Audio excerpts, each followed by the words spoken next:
जीवात्मा तो जीवात्मा अपने मालिक को देखती थी कि हम कहाँ से आए हैं।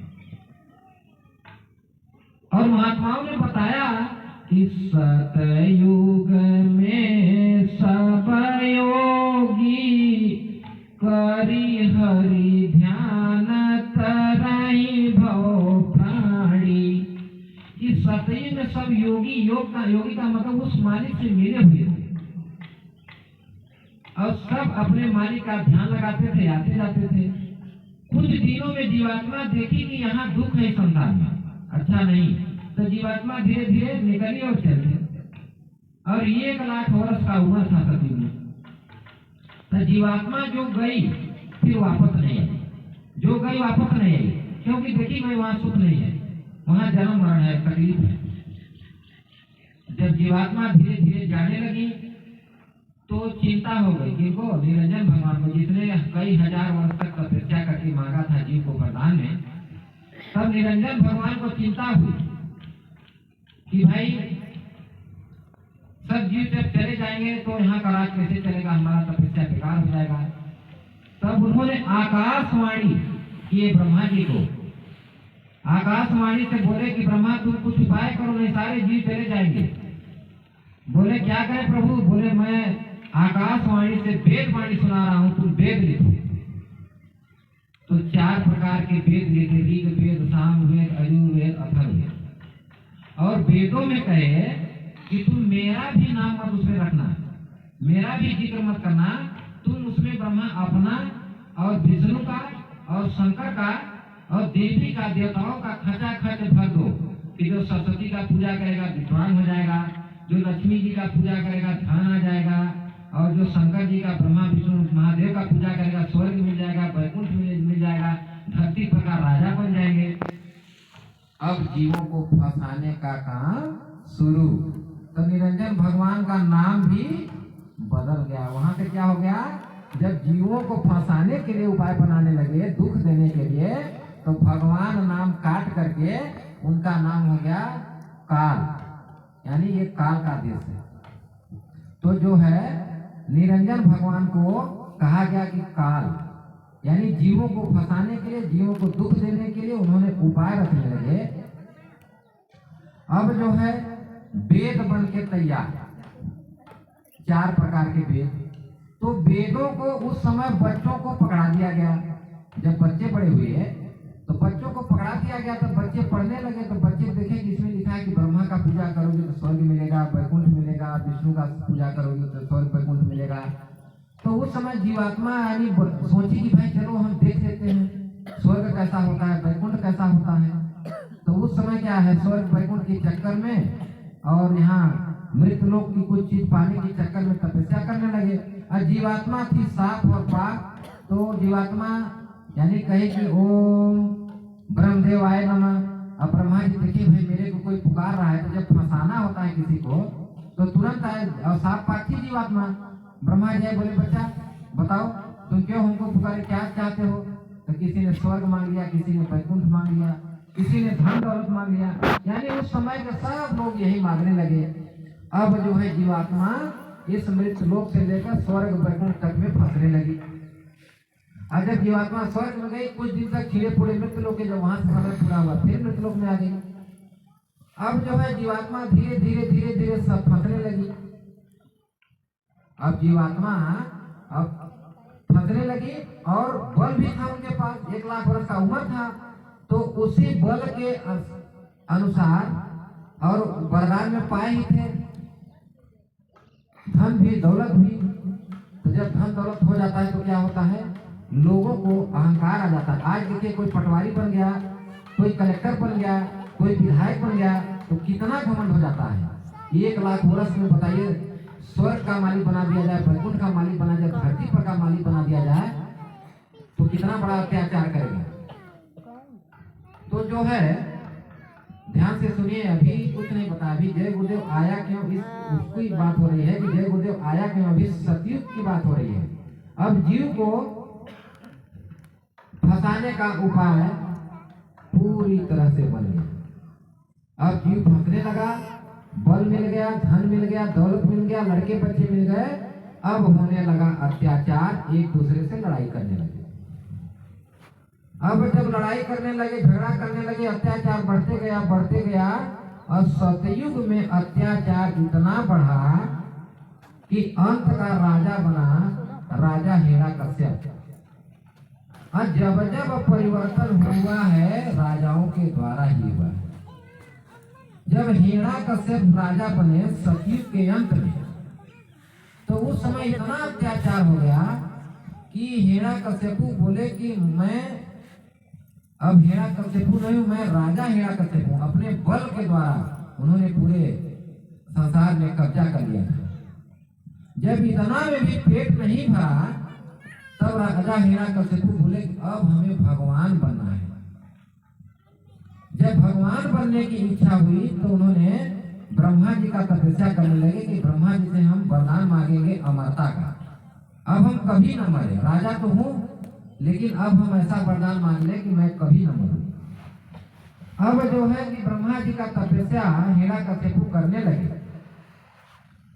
तो इधर देवताओं की चिंता हो गई कि ये हिरण्यकश्यप कहीं वरदान न ऐसा मांग ले कि हम लोगों के ऊपर संकट आ जाए, उधर धरती पर मानवों के ऊपर संकट आ जाए। सब देवी देवता चले गए ब्रह्मा जी के पास। ब्रह्मा जी से बोले त्राहिमाम प्रभु, वो हिरण्यकश्यप तपस्या कर रहा है आपका, और आप कहीं ऐसा वरदान न दे दे कि हम लोगों के ऊपर संकट आ जाए, धरती पर मानवों के ऊपर संकट आ जाए। ब्रह्मा जी बोले ऐसा वरदान नहीं दूंगा, लेकिन कोई तपस्या कर रहा है तो उसको वरदान तो देना ही है। तुम लोग जाओ अपने लोग, मैं जा रहा हूँ हिरण्यकश्यप के पास। अब जो है ब्रह्मा जी हिरण्यकश्यप के पास गए, बोले हिरण्यकश्यप तुम्हारे तपस्या से हम खुश, मांगो तुम क्या मांगना चाहते हो। हिरण्यकश्यप कहा कि हे परमपिता ब्रह्मा जी, आप अगर हमारे तपस्या से खुश हैं तो हमें वरदान दीजिए कि मैं अमरता को प्राप्त कर लूं, मैं कभी न मरूं। ब्रह्मा जी कहें ऐसा नहीं होगा, सृष्टि की रचना के विरुद्ध है, इसके अलावा तुम मांगो। तब हिरण्यकश्यप कहे कि मैं न घर के अंदर न घर के बाहर मरूं, न धरती पर न आकाश में, न अस्त्र से न शस्त्र से, न मानव से न दानव से,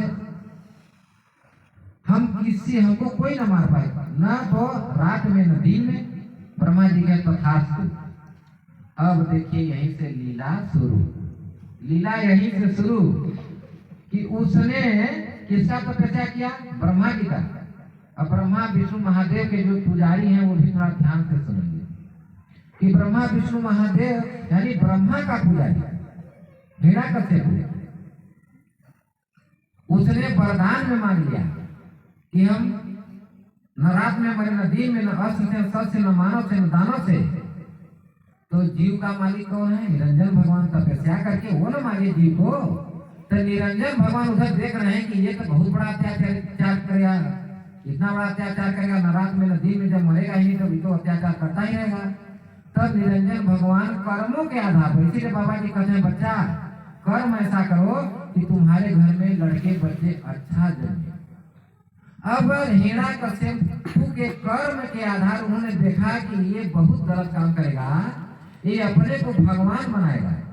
यानी हिरण्यकश्यप को जब वरदान मिल गया तो वो जब अपने राजकाज में लौटा तो दुगिया पिटवा दिया गया संसार के लोगों, अब हमको कोई राजा हिरण्यकश्यप नहीं कहेगा, अब हमको भगवान हिरण्यकश्यप कहेंगे आप लोग। और डर की मारे सब भगवान हिरण्यकश्यप कहने लगे। अब उधर निरंजन भगवान देख रहे हैं कि ये गलत काम करेगा, अपने को भगवान कहलाएगा, और जो है कि उन्हीं की धर्म पत्नी कयाधु के गर्भ में बच्चा, जब वो तपस्या करने गया तब तक उधर बच्चा भी पल रहा था 2 महीने का।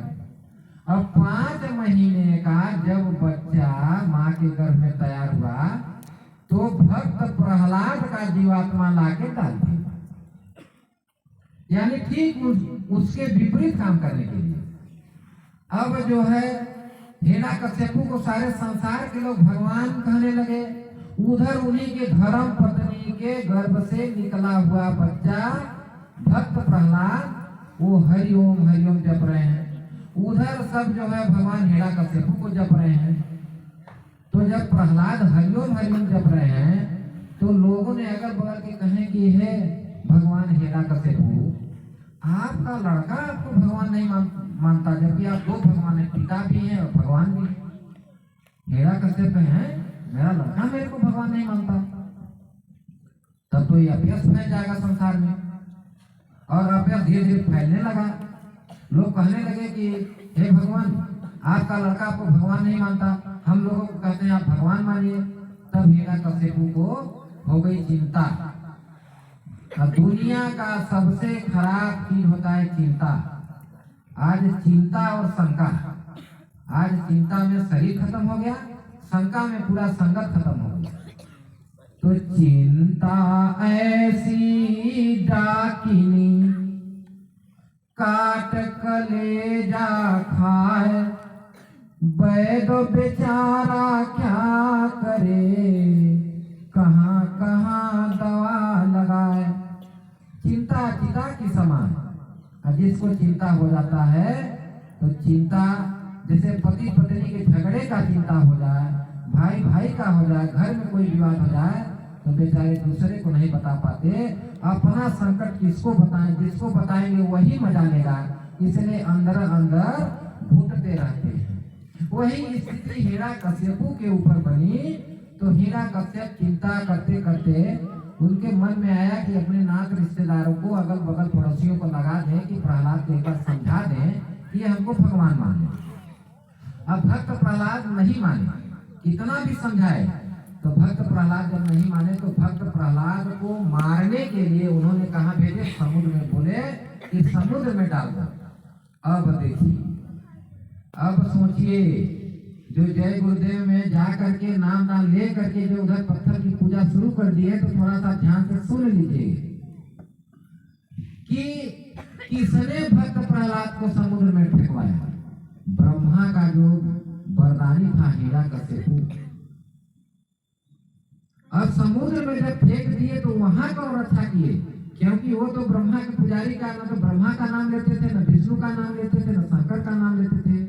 उनको जब प्रहलाद को जब समुद्र में फेंका गया तो पहला दोहा वही चौपाई बना। वही आज तक चलता है, लेकिन लोग समझ नहीं पाते हैं कि इसको किसने बोला कि नाम लेत भव सिंधु सुख आही, करहूं विचार सुजन मन माही।